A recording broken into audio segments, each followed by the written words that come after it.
Welcome back, everyone, to Pineleaf the Scholar, and today we are heading out to take care of all these quests that we had from Gondaman. I one-shot the bear. Oh, yes, where I am needing to collect some bear meat.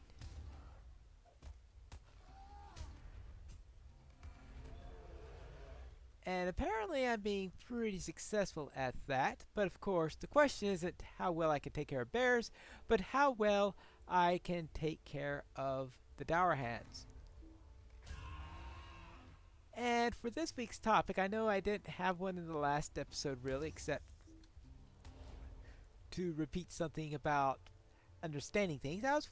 The question for this week is, what happened to the languages of old Europe? Now, of course, I'm sure the first question is going to ask is, what do I mean by old Europe? Old Europe is generally defined as the culture that existed in Europe before the arrival of the Indo-Europeans, because the Indo-Europeans came from the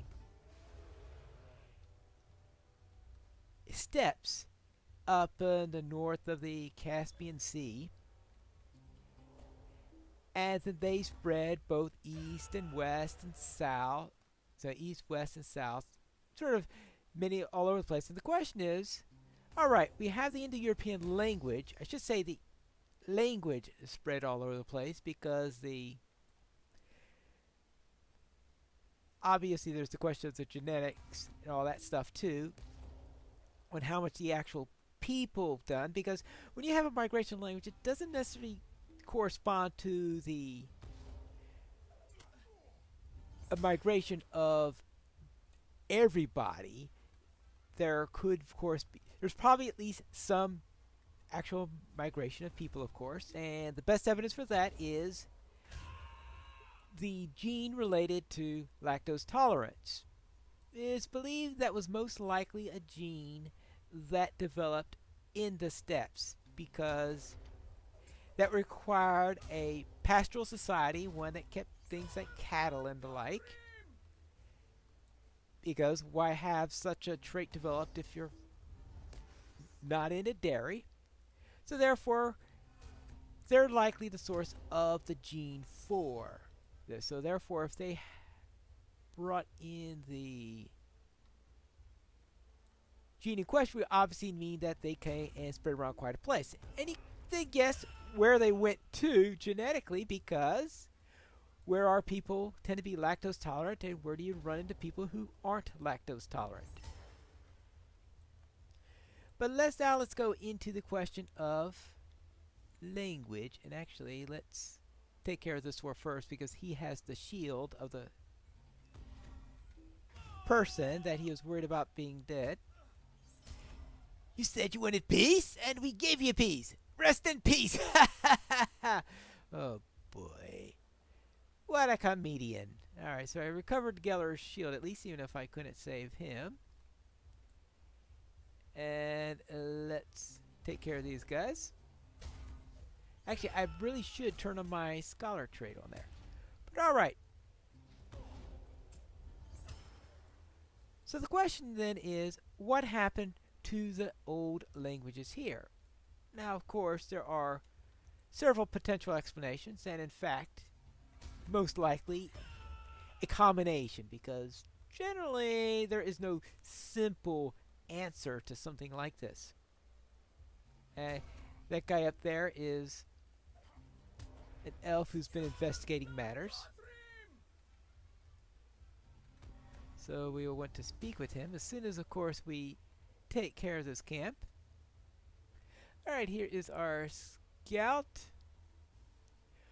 Watch where you tread. These dwarves are up to no good. Yes, alright. What are they up to?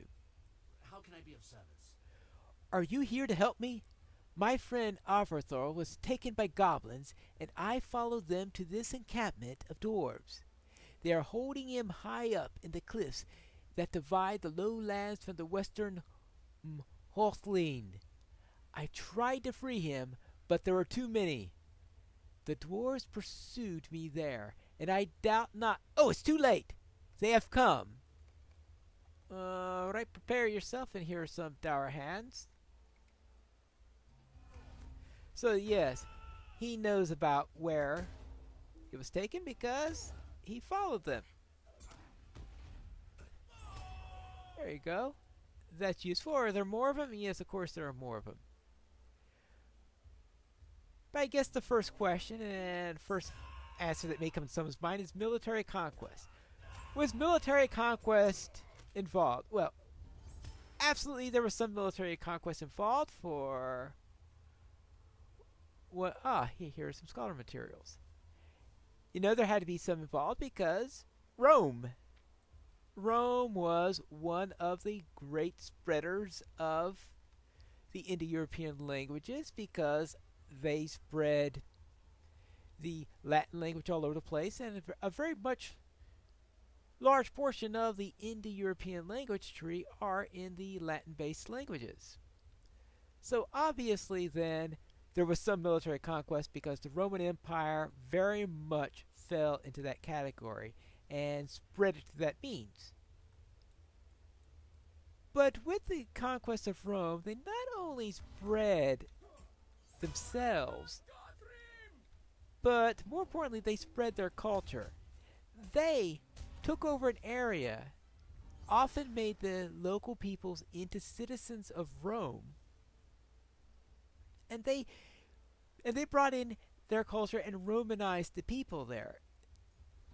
So therefore, the people who were there before the Romans came in, they were still there. It's just that they picked up the Roman culture, the Roman language. So therefore, just because you have an invader come in doesn't mean that they've replaced the people that were there before. And how many bears do I have left? I need one more. Okay. But yes, you obviously can have some level of conquest involved because the Romans did it. But you also have cultural influences because a very influential culture and an inclusive culture can bring in others. Some, alright, they came in and then included in all the areas they conquered, but it's possible that such cultures could have brought in other ways. I don't know with the Greeks, for example, which was at one time, of course, while the Greek language isn't spoken in a wide area these days, it had a very large impact on the other languages because the Romans, for example, have a large number of Greek words. Now, the Greeks did not conquer Rome. In fact, it was the other way around. Now, the Greeks did do some conquering on their own, but a lot of their language got spread around through their cultural influences in there, such as their influence on Rome. And then the Romans, of course, then spread around some aspects of the Greek language as a result of that. So you have that. And of course, Greek remained a scholarly language for a long time, well after the classical language had been the classical lands had been taken over and went into the medieval and later on periods. So that's another way. Now, other potential explanations on the matter is that let's say you have an agrarian culture because the old Europe culture, what they see in the archaeological record is a settled and agrarian society. Agrarian societies have a tendency that their languages tend to have very short ranges. You say, why is that? Well, you can imagine that in agrarian society, they don't move around much because they're settled and farming. They're not moving around much, then the communication from one area, region to another is not going to be as much as it is for widely traveled culture. the net result is then that the language tends to splinter out quite a bit. Now I have the Indo-Europeans with their horses, their wagons, and many things that will cause them to be much more widely traveled. If you're more widely traveled, and now you're trading with all of these people, you're coming, first of all, you're migrants, so therefore you have a wide ranged language as it is, and at least before it starts splintering into its various components.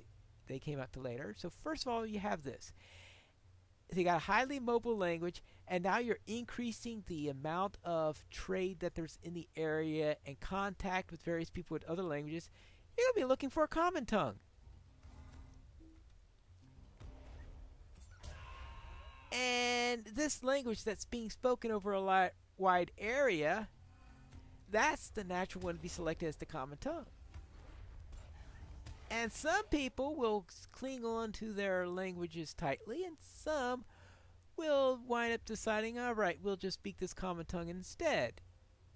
It'll be a mixture of this, but the amount of people speaking in this common tongue will often increase. So, in the case of the Romans, where they're conquering us all this stuff, they managed to successfully supersede many of these languages, and in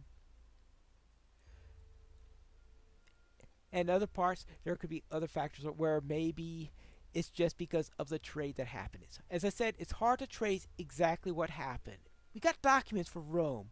We don't have firm documents for most of the others. So it is hard to tell exactly what happened anywhere, right? Like why the Germanic languages overtook an area or the Celtic languages overtook another one. But part of it could just be because this was a common language, it was wider spread. And if you think that this is far-fetched, then look what's happening in the world today.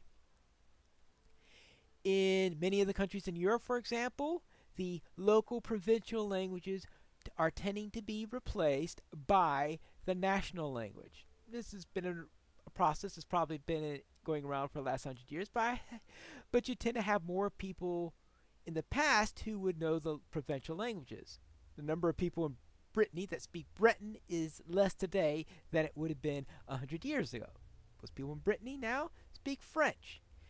And in fact, a lot of the children about, I think it was 15, 20 years ago, weren't learning Breton at home. Now, I heard that's not as bad as today as it was, but a lot of languages are falling by the wayside because of the national language is easier to talk about.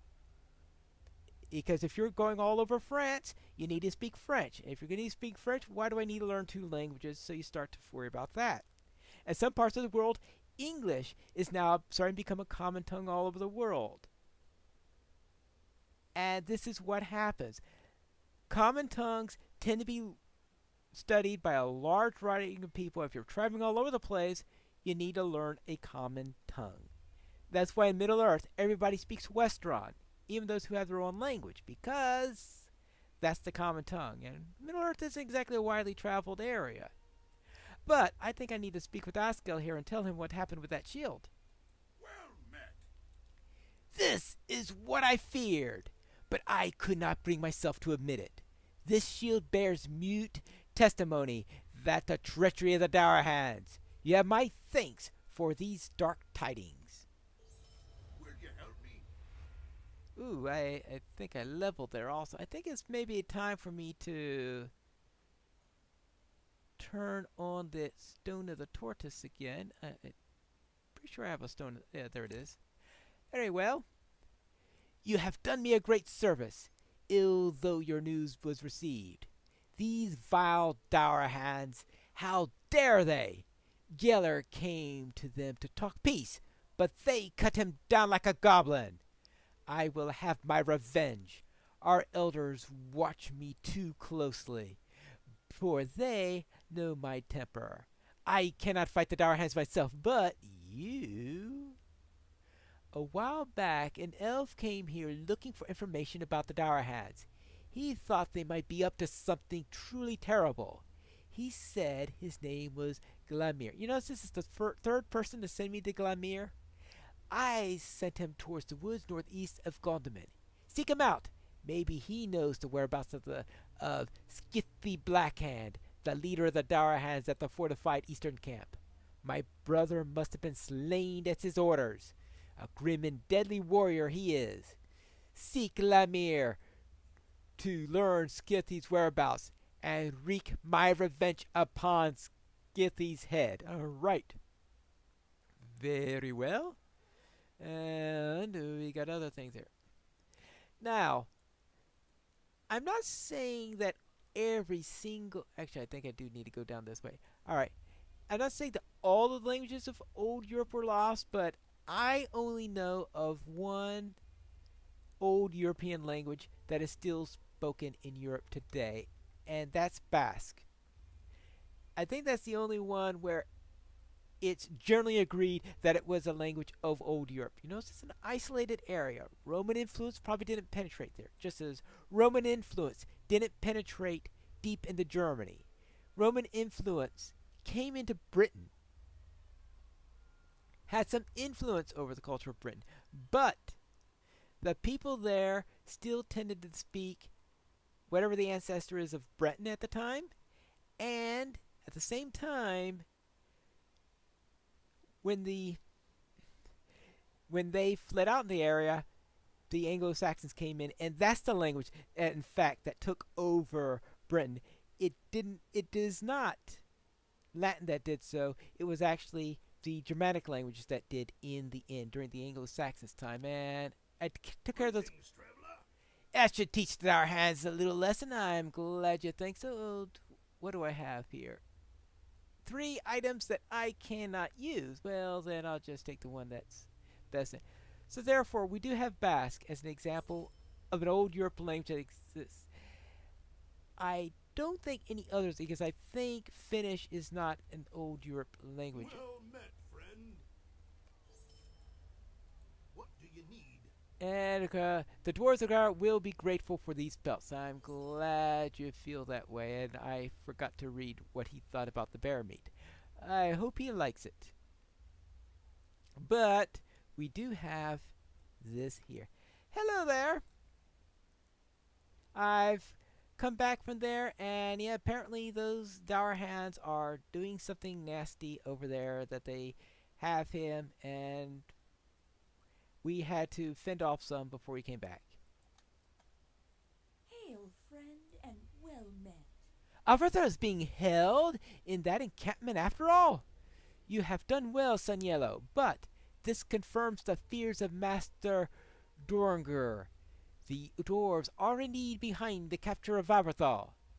The time has come to confront Matthew Stouthand and the Lord of Gondaman with the news.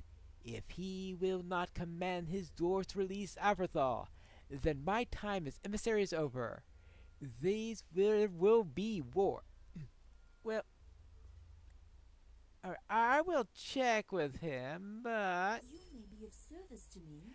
I should tell you that it looks like that the dwarves here don't like the dwarves that. Never mind. I guess I'll have. Okay, what do you want to tell me? Yeah, Matthew looked me in the eye this very morning and swore that the dwarves were proud to have the elves of Doyland as neighbors. Such dishonesty, and right to my face. I thought he was truer than that, but I should have known better.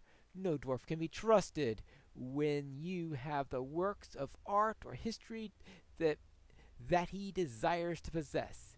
Go to Matthew Stouthand and demand that he orders the dwarves to release Aberthal. If he wants war, he shall have it.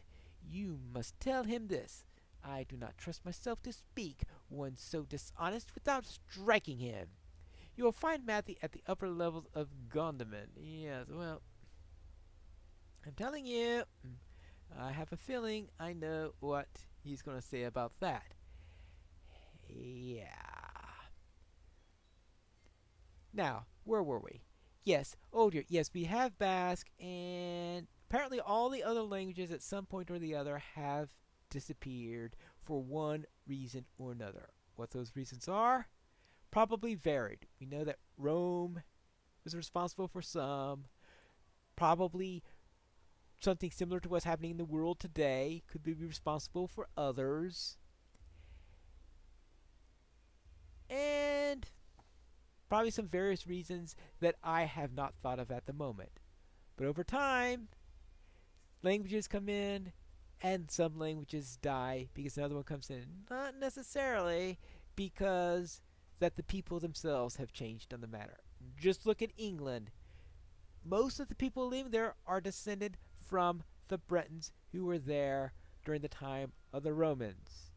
But we speak a language that came in from invaders there.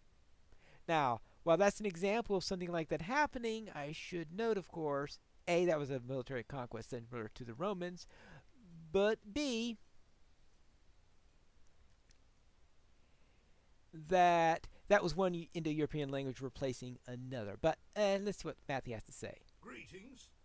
Hold your accusations! My people are not responsible for your missing prince. I am offended both by the accusation and by your tone. Your elf prince is being held in the encampment to the north. Ah, yes, that explains a great deal. You see, my people are Longbeards, an honorable family descended from Durin, the first father of the dwarves. The dwarf camp in the north has been a constant annoyance to me and my folk. It was established by the Dourhands, a thoroughly unwholesome family of dwarves who traced their ancestry to the evil Skorgrim Dourhand. Dwarves may have taken Averthal, true, but not my dwarves. The Dourhands are to blame, and they are as much a thorn in my side as they are to yours. What are we going to do to the Dourhands? That we'll have to find out in the next episode of Pineleaf Plays the Scholar.